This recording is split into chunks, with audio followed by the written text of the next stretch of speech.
বাংলাদেশের উত্তর পূর্বাঞ্চলের রত্নখচিত অঞ্চল সিলেট ও মৌলভীবাজার প্রাকৃতিক সৌন্দর্য আর বৈচিত্র্যময় সংস্কৃতির এক অপূর্ব মিলনস্থল।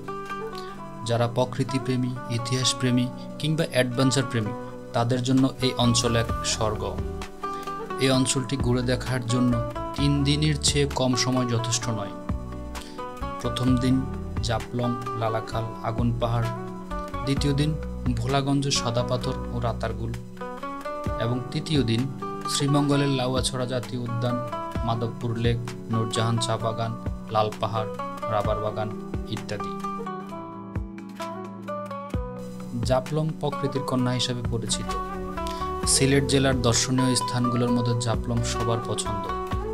সিলেট শহর থেকে প্রায় 60 কিলোমিটার দূরে মেঘালয়ের পাদদেশে অবস্থিত।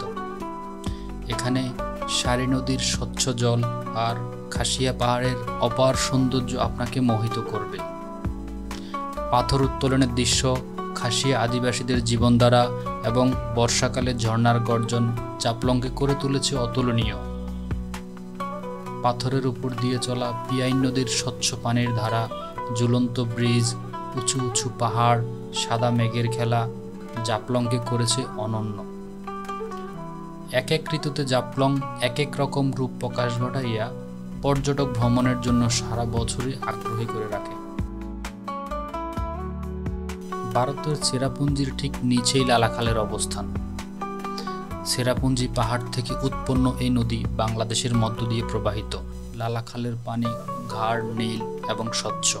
মূলত জৈন্তিয়া পাহাড় থেকে আসা প্রবাহমান পানির সাথে মিশে থাকা খনিজ এবং কাদার পরিবর্তে বালুময় তলদেশের কারণে এই নদীর পানির রং নীল দেখায়। এই নদীতে অসংখ্য বাঁকে বাঁকে দেখা মেলে পাহাড়, জঙ্গল আর নদীর মনোরম পরিবেশ। এই নদী দিয়েই পর্যটক ইবনে বতুতা বাংলাদেশে এসেছিলেন। 1955 সালে দেশের প্রথম গ্যাসের সন্ধান মেলে সিলেটের হরিপুরের এই স্থানে। পাকিস্তান পেট্রোলিয়াম লিমিটেড গ্যাস উত্তোলনের জন্য খনন কাজ শুরু করেছিল, কিন্তু গ্যাসের অতিরিক্ত উচ্চ চাপের কারণে ভয়াবহ বিস্ফোরণ ঘটে। ফলে তৈরি হয় টিলা এবং গর্ত। টিলার বিভিন্ন স্থানে মাটিতে ফাটল দেখা দিয়েছে এবং সেই ফাটল দিয়েই গ্যাস বের হচ্ছে। সেই গ্যাসের দিয়াশলায় দিয়ে আগুন ধরিয়ে দিলেই জ্বলতে থাকে আগুন। দিনের বেলায় এই আগুন খালি চোখে দেখা না গেলেও রাতের বেলায় দেখা যায় আগুনের সুন্দর দৃশ্য। ভোলাগঞ্জ সাদা পাথর এলাকার প্রধান আকর্ষণ এর বিস্তীর্ণ পাথরের প্রান্তর। ভারতের মেঘালয় থেকে নেমে আসা ঝর্ণার ধারা এখানে এসে মিশেছে নদীতে। এখানে নদীর বুকে অসংখ্য সাদা ধূসর পাথরের স্তূপ দেখা যায়। পানি এতটাই স্বচ্ছ যে নিচে থাকা পাথর পর্যন্ত স্পষ্ট দেখা যায়। এই মনোরম দৃশ্য আপনাকে যেন এক অন্য জগতে নিয়ে যাবে। এটি বাংলাদেশের একমাত্র মিঠা পানির জলাভূমি। ডিঙ্গিতে চড়ে বনের ভিতর ঘুরতে ঘুরতে দেখা যায় প্রাকৃতির রূপসুধা। বর্ষাকালে নৌকায় চড়ে গাছের ছায়ায় ঘুরে বেড়ানো এক অন্যরকম অভিজ্ঞতা। গ্রীষ্মকালেও হেঁটে বনের ভিতরে ঘুরে দেখা যায়। সারা পৃথিবীতে মাত্র 22টি স্বাদু পানির জলাবন থেকে বাংলাদেশের এটি একটি। সুন্দর বিশাল এই বনের তুলনা চলে একমাত্র আমাজনের সঙ্গে। আমাজনের মতো এখানকার গাছ বছরে প্রায় 4 থেকে 7 মাস পানির নিচে থাকে। হাইকিং ও প্রকৃতির নিবিড় ছোঁয়া পেতে চাইলে এটি আদর্শ স্থান। ঢুকে পড়ুন সবুজের রাজ্যে। লাউয়াছড়া জাতীয় উদ্যান, যেখানে উঁচু নিচু পাহাড়ের গায়ে সারি বেঁধে দাঁড়িয়ে আছে হাজার হাজার প্রজাতির লাখ লাখ বৃক্ষ। উদ্যানে প্রবেশ করা মাত্রই দেখবেন চারদিকে হালকা অন্ধকার। রাস্তার দুপাশের বৃক্ষগুলো দিবাকরের আলোক সূর্যকে আটকে রেখেছে। মাঝে মাঝে বৃক্ষসারির মগডালে চোখ রাখুন, দেখবেন বানর আর হনুমান লাফালাফি করছে।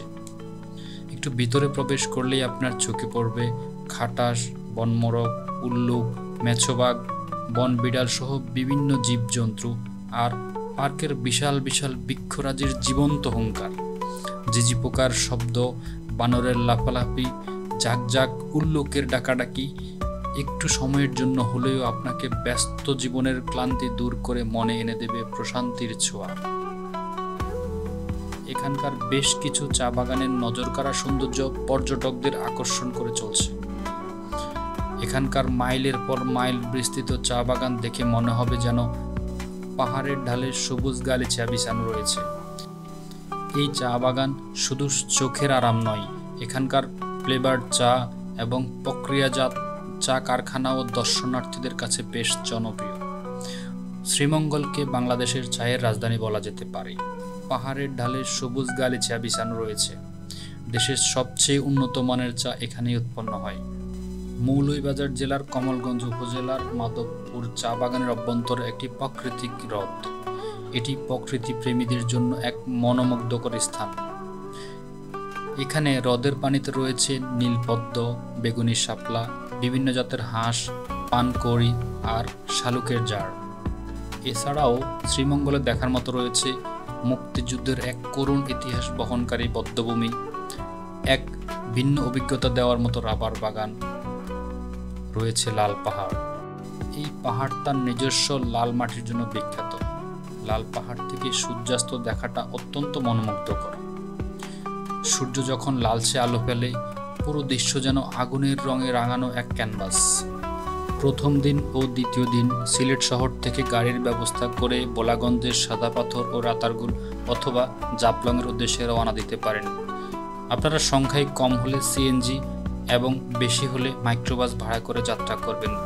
এতে করে আপনাদের সুবিধামতো সময় ব্যয় করে ঘুরতে পারবেন। চাইলে একই দিনে ভ্রমণ শেষ করে রাতে শ্রীমঙ্গলের উদ্দেশ্যে রওনা দিতে পারেন শ্রীমঙ্গলের রাত্রি যাপন, অথবা সকালে সিলেট থেকে ট্রেনে করে শ্রীমঙ্গল পৌঁছেও সকালে শ্রীমঙ্গল স্টেশন থেকে সিএনজি অথবা জিপ ভাড়া করে দর্শনীয় স্থানগুলো উপভোগ করতে পারবেন। ভ্রমণ পরামর্শ: বর্ষাকাল ও শীতকাল এইসব জায়গা ভ্রমণের জন্য উপযুক্ত সময়। স্থানীয় গাইড নিয়ে ঘোরা নিরাপদ ও তথ্যবহুল। পরিবেশ রক্ষা ও স্থানীয় সংস্কৃতির প্রতি শ্রদ্ধাশীল হন। চ্যানেলটি সাবস্ক্রাইব করে আমাদের সাথে থাকার জন্য ধন্যবাদ।